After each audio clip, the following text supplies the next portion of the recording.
Olá pessoal, tudo bem? Meu nome é Carla Bellini, eu sou juiz estadual desde 1997, eu faço parte do Poder Judiciário Gaúcho e atualmente, desde novembro de 2019, eu passei a jurisdicional terceiro juizado da Infância e Juventude de Porto Alegre. Ele tem competência exclusiva a respeito, ele trata apenas da execução das medidas socioeducativas que foram impostas aos adolescentes em conflito com a lei. E hoje eu vou propor um diálogo entre a Justiça Estadual e a Justiça do Trabalho, entre a execução das medidas socioeducativas e o trabalho infantil. Eu sei que não é comum isso e acho que até por falta dessa cultura de dialogar com outras áreas de conhecimento é que nós chegamos no estado de coisas que hoje eu vou denunciar. E eu parto de uma denúncia porque minha proposta ela tem um título, ela se chama Adolescente em Conflito com a Lei ou Estado em Conflito com a Lei. Então, nós partimos lá de 2000, nós estamos em 2020 e lá em 2000 houve a internalização da Convenção 182 da Organização Internacional do Trabalho e também da Recomendação 190 do mesmo organismo internacional.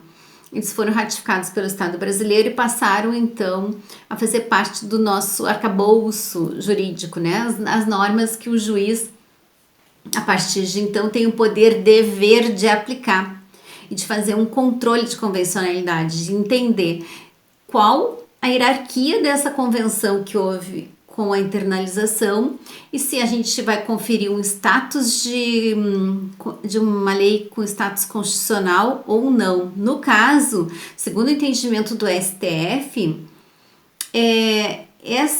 essas convenções que foram internalizadas antes da emenda 45, elas têm um status supralegal.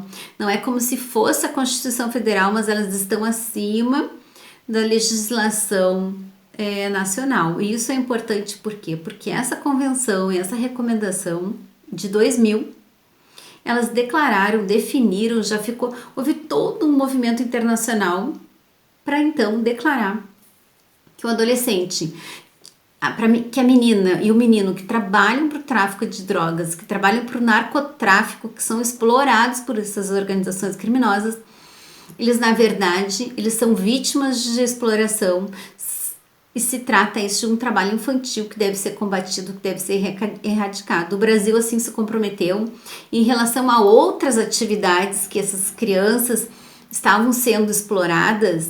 E crianças aqui eu falo porque a convenção define pessoas com até menos de 18 anos. Então eu vou usar esses termos da convenção, ainda que o ECA também fale, né, e faz a distinção entre criança e adolescente. Mas aqui a gente está entendendo, então, se eu falar criança, são esses jovens até 18 anos. Bom, então, quando o Brasil se comprometeu a erradicar em relação a outras formas de trabalho infantil, ele cumpriu, ele conseguiu avançar muito nos últimos 20 anos em erradicação do trabalho infantil.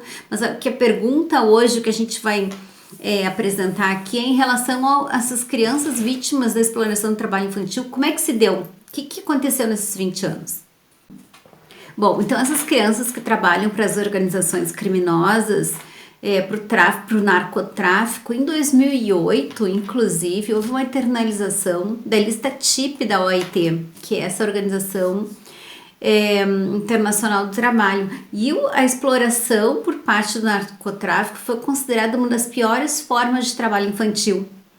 Então, quando a gente fala que a necessidade de denunciar uma omissão do Estado, de que desde 2000 até hoje, em vez de proteger essas crianças, tem apenas encarcerado, eu falo Estado em todos os níveis, mas eu me coloco aqui também enquanto juíza, e o quanto o Poder Judiciário, em vez de proteger, que já havia um ordenamento jurídico que poderia então ter embasado a proteção dessas crianças e combatido a erradicação dessas crianças, em vez de puni-las e encarcerá-las, a omissão do Estado produziu esse estado de coisas que é justamente, pode ser muito bem retratado em várias pesquisas, né?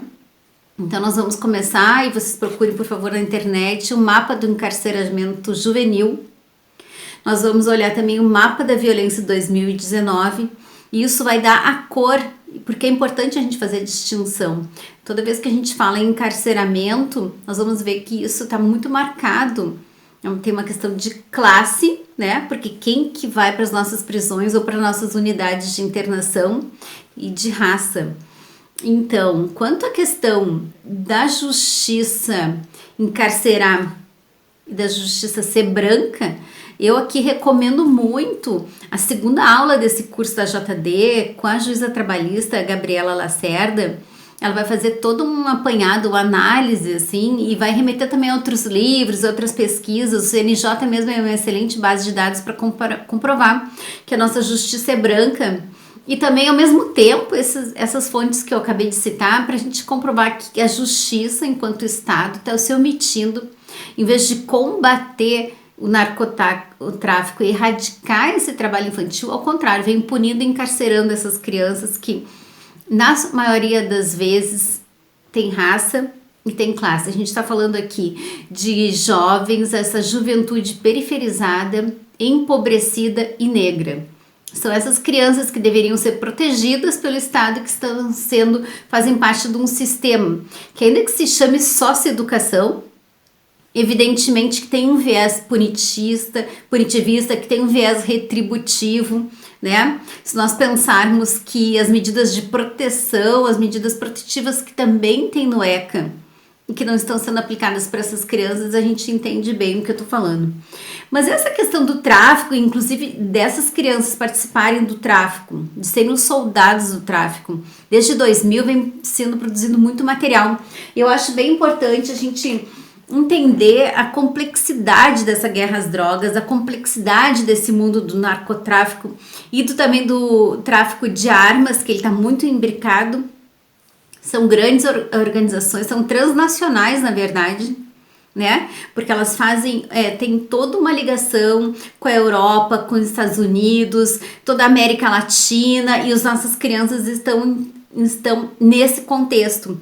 E tem um livro que eu acho excelente, Drogas, as histórias que não te contaram. É importante a gente entender, enquanto magistrado, enquanto magistrada, em que nível que a gente está tratando. Se a gente está olhando para esse adolescente apenas enquadrando na tipificação, cometeu o tráfico de drogas e agora está em conflito com a lei, ou se o Estado não está conseguindo perceber a complexidade, não está fazendo uma leitura transdisciplinar que deveria ser feita.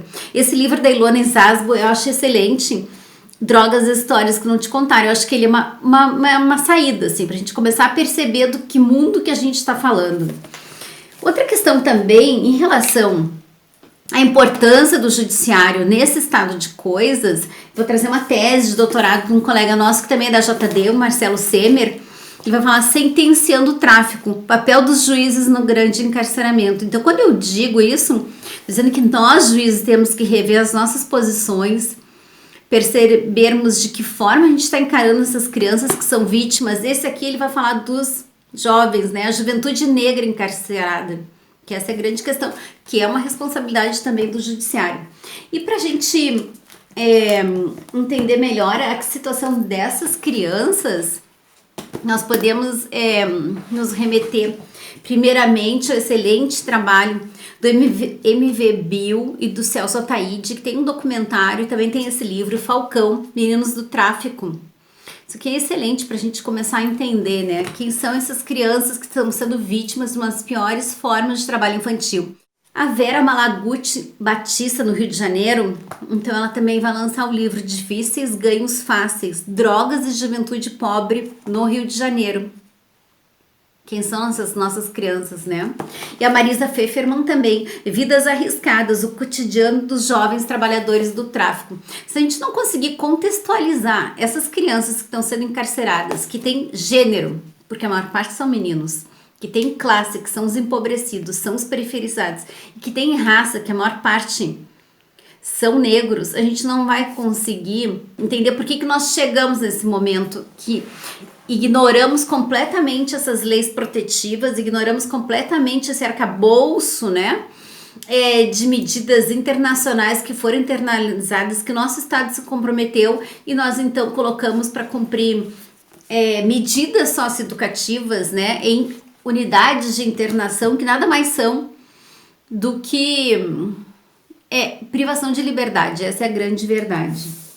Eu acho importante também nós falarmos, eu vou indicar também essa questão que passa muito pela justiça branca, o racismo estrutural que existe. Eu recomendo aqui o Silvio Almeida, o que é racismo estrutural, para a gente entender essa situação que a gente vem comentando, e também a Juliana Borges, o que é encarceramento em massa. Ela vai fazer um apanhado histórico, assim, desde a época da escravização de corpos negros, da mercantilização, da desumanização desses corpos, até o começo, então, da tipificação, da vadiagem, da criminalização de tudo que liga à cultura africana.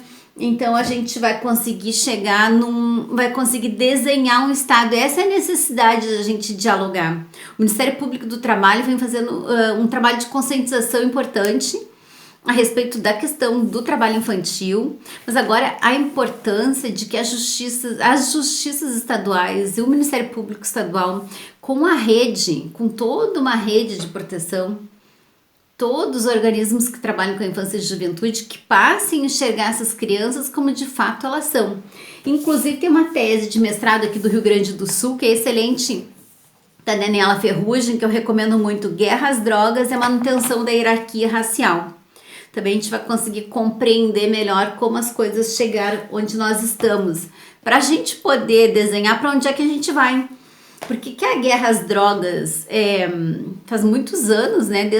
Desde 1971, quando se instituiu essa política lá nos Estados Unidos, que depois ele importou para esse sistema mundo, ele vem produzindo muita violência, né? E há um esvaziamento das demais, e como se isso fosse uma política pública, há um esvaziamento das demais políticas públicas. A gente percebe que esse adolescente que está na comunidade, faltam as demais, então a gente coloca para a segurança pública e retira do restante. Existem vários artigos comprovando, em relação a outras formas de trabalho infantil, que quando a gente investe na educação e investe também na geração de emprego para os pais dessas crianças, na transferência de renda para os pais dessas crianças, há uma diminuição importante do trabalho infantil. Ninguém aqui está querendo reduzir a complexidade desse problema, mas algumas políticas públicas devem ser pensadas com as comunidades e implementadas de forma urgente. Não dá mais para a gente pensar que a gente vai resolver essa questão da guerra às drogas, né? Colocando os nossos soldados, que é a nossa juventude, para morrer e para encarcerar. Então eu acho que essa é a grande questão que eu proponho. Para onde é que nós vamos caminhar? Nós vamos continuar enxergando essa juventude, essas crianças como infratores, como adolescentes em conflito com a lei, ou a gente vai começar a perceber que o Estado que está omisso, o Estado está em conflito com a lei e ele não está cumprindo aquilo que ele se propôs, e que em nível internacional já se sabe que é uma criança que precisa proteção. Essa inicialmente era a primeira reflexão, acho que ela pode gerar muitas outras questões, e mais adiante os nossos colegas também vão continuar pensando sobre tudo isso. Foi muito bom ter participado. Espero que vocês tenham gostado também, me coloco à disposição.